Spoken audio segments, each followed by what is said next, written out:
అయ్యింది. గత ఏడాది కేంద్ర ప్రభుత్వం ఆంధ్రప్రదేశ్లో 11 నగరవనాల అభివృద్ధికి మొదటి విడతలో 15.4 కోట్ల రూపాయలు మంజూరు చేసింది. ఇందులో పెనుగొండ ప్రాజెక్టు కూడా ఉంది. ఇక్కడికి సుమారు 2 కోట్లు కేటాయించారు. రాష్ట్ర అటవీ శాఖ మంత్రి పవన్ కళ్యాణ్ నేతృత్వంలో ఈ పనులు వేగవంతం అవుతున్నాయి. మొత్తం రాష్ట్రంలో 50 నగరవనాలు అభివృద్ధి దశలో ఉండగా 30 నగరవనాలను మాత్రం 100 రోజుల్లోనే పూర్తి చేయాలని లక్ష్యంగా పెట్టుకున్నారు. పెనుగొండలోను పనులు 2025 మధ్యకాలంలో ప్రారంభమై ఇప్పటికీ కొండపై నీటి సౌకర్యాలు, భవన నిర్మాణాలు మొదలు అయ్యాయి. అటవీ శాఖ ఆధ్వర్యంలో అభివృద్ధి పనులు నిర్వహిస్తున్నారు. పెనుగొండ ఫారెస్ట్ అధికారులు కూడా ఫారెస్ట్ అధికారులు కొండపై నీటి సమస్య వల్ల ఆలస్యమైంది, కానీ ఇప్పుడు పనులు త్వరితగతిన ముందుకు సాగుతున్నాయని తెలిపారు. నగరవన యోజన మార్గదర్శకాల ప్రకారం 10 నుంచి 50 హెక్టార్లు అటవీ ప్రాంతాన్ని అభివృద్ధి చేస్తారు. ఇక్కడ స్థానిక మొక్కలు నాటడం, పర్యావరణ సమతుల్యతను కాపాడటం ప్రధాన లక్ష్యాలుగా ఉన్నాయి.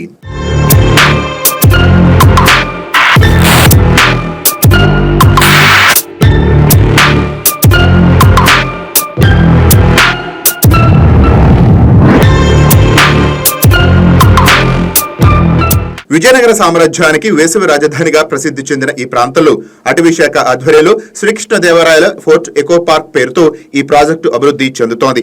కేంద్ర పర్యావరణ, అటవీ మరియు వాతావరణ మార్పుల మంత్రిత్వ శాఖ సహకారంతో రాష్ట్ర ప్రభుత్వం ఈ నగరవనాన్ని పచ్చదనం, వినోద సౌకర్యాలతో సమన్వితం చేస్తూ పర్యాటకాన్ని పెంచే దిశగా అడుగులు వేస్తోంది. ఇక్కడ ఉన్న అలనాటి నిర్మాణాలు మనల్ని అబ్బురపరుస్తాయి. ఆధ్యాత్మిక సుగంధాలు పంచిన దేవాలయాలు, దీపస్తంభాలు, ఎత్తైన బురుజులు, నేటికి చెక్కు చెదరని మెట్ల బావులు, మూగబోయిన కళామండపాలు, విశాల వాకిళ్లు, పంట భూములను తడుపుతున్న చెరువులు, గత శతాబ్దాల నాటి ఆనవాళ్లు. ఈ చారిత్రక సంపద మనల్ని శ్రీకృష్ణదేవరాయల రాజ్యంలోకి తీసుకువెళుతుంది. అక్కడ ఉన్నంతసేపు రాయలు ఏలిన కాలంలో ఉన్న అనుభూతిని కలిగిస్తుంది. ఇంతటి ప్రాశస్త్యం కలిగిన పురాతన కట్టడాలను పురావస్తు శాఖ ఆధ్వర్యంలో మెరుగులు దిద్దితే మరింత అభివృద్ధి సాధ్యం అవుతుంది.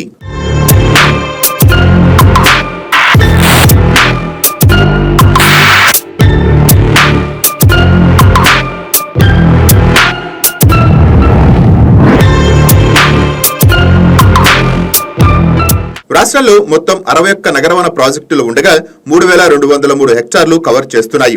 పర్యాటకులకు అందుబాటులోకి వచ్చే సౌకర్యాలు ఈ నగరవనంలో పర్యాటకుల సౌలభ్యం కోసం పలు సదుపాయాలు ఏర్పాటు చేస్తున్నారు. ఫుడ్ కోర్ట్, పర్యావరణ విద్యా కేంద్రం, త్రాగునీరు, అల్పాహార స్టాల్స్, వసతి సౌకర్యాలు ప్రధానమైనవి. Jogging track, theme gardens, information centre, picnic spot కూడా ఉంటాయి. కొండపై ఇప్పటికే ఉన్న ఘాట్ రోడ్డు, పురాతన కోట, ఆలయాలతో కలిపి ఇది ఒక సమగ్ర పర్యాటక స్థలంగా మారుతోంది. ప్రస్తుతం నగరవనంలో భాగంగా కొండ మీద ఫుడ్ కోర్ట్ భవనాల నిర్మాణం, పర్యావరణ విద్యా కేంద్రం ఇటీవలే ప్రారంభించారు. మరోవైపు వారాంతంలో పెనుగొండకు పర్యాటకులకు వచ్చే బైకర్లు కొండ మీద కనీసం త్రాగునీరు, తేనీరు, అల్పాహారం లభించకపోవడంతో అసహనం వ్యక్తం చేస్తున్నారు. గతంలో కొండ మీదకి రోప్వే మంజూరు చేసినప్పటికీ వైఎస్ఆర్సీపీ హయాంలో నిధులు సమకూర్చలేదు. దీంతో అది కేవలం ప్రకటనలకే పరిమితం అయ్యింది.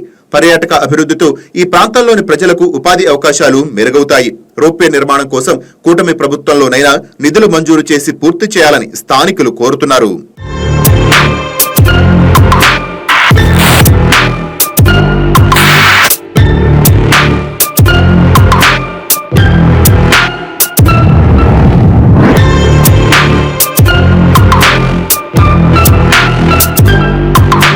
ఈ నగరవనం 2025 జూలైలో ప్రారంభం అయినప్పటికీ 2026 మధ్యకాలంలో పర్యాటకులకు అందుబాటులోకి వచ్చే అవకాశం ఉంది. రాష్ట్రంలోని ఇతర నగరవనాల మాదిరిగానే ఇక్కడ కూడా పబ్లిక్ ప్రైవేట్ పార్ట్నర్షిప్ మోడల్లో మరిన్ని అభివృద్ధి పనులు చేపట్టాలని ప్రణాళికలు ఉన్నాయి. గతంలో మంజూరైన రోప్వే ప్రాజెక్టును కూడా పునరుద్ధరించి కొండపైకి సులభంగా చేరుకునేలా చేయాలని స్థానికులు కోరుతున్నారు. భవిష్యత్తులో ఎకో టూరిజం, ఈవెంట్స్, వర్క్ షాపులు, స్కూల్ ట్రిప్స్ ప్రోత్సహించనున్నారు. కొండ ప్రాంతం కావటంతో ప్రమాదాలు జరగకుండా అటవీ శాఖ పలు చర్యలు తీసుకుంటోంది. ఫెన్సింగ్, సేఫ్టీ రైలింగ్స్, సైన్ బోర్డులు, లైటింగ్ సౌకర్యాలు వంటి ఏర్పాట్లు చేస్తున్నారు. పర్యాటకులకు మార్గదర్శకాలు, గైడ్స్ అందుబాటులో ఉంచుతారు. అటవీ శాఖ నిబంధనల ప్రకారం డ్రోన్ మానిటరింగ్, సీసీటీవీలు కూడా ఇన్స్టాల్ చేస్తున్నారు. తద్వారా సందర్శకులు ఎటువంటి ఇబ్బందులు పడకుండా నగరవనాన్ని ఆస్వాదించవచ్చు. నగరవనంలో స్థానిక మొక్కలు, పక్షులు, జంతువులు సమృద్ధిగా ఉంటాయి. కొండపై నుంచి చుట్టుపక్కల పచ్చని దృశ్యాలు, సూర్యోదయం, సూర్యాస్తమాయాలు అద్భుతంగా కనిపిస్తాయి. పురాతన కోటగోడలు, ఆలయాలు చారిత్రక అందాలను జోడిస్తాయి. ఇక్కడ ఎకో పార్క్ ద్వారా బయోడైవర్సిటీ పెంచి పట్టణ పచ్చదనాన్ని ప్రోత్సహిస్తున్నారు. థీమ్ గార్డెన్స్ లో మూలికలు, అరుదైన మొక్కలు ఆకర్షణగా ఉంటాయి. ఇది కుటుంబ సందర్శకులకు ఆదర్శవంతమైన స్థలంగా ఉండబోతోంది.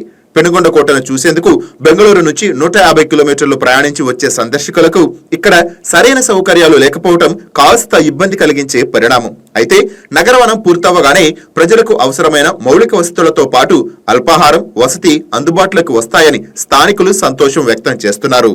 ప్రస్తుతం కూటమి ప్రభుత్వంలో అధికారులు, పాలకులు ప్రత్యేక చొరవ చూపి పనులు త్వరితగతిన పూర్తయ్యేలా చర్యలు చేపట్టాలని పర్యాటకులు కోరుతున్నారు. ఈ వీడియో మీకు నచ్చినట్లయితే లైక్ చేయండి, షేర్ చేయండి, మా ఛానల్ కి సబ్స్క్రైబ్ చేయండి.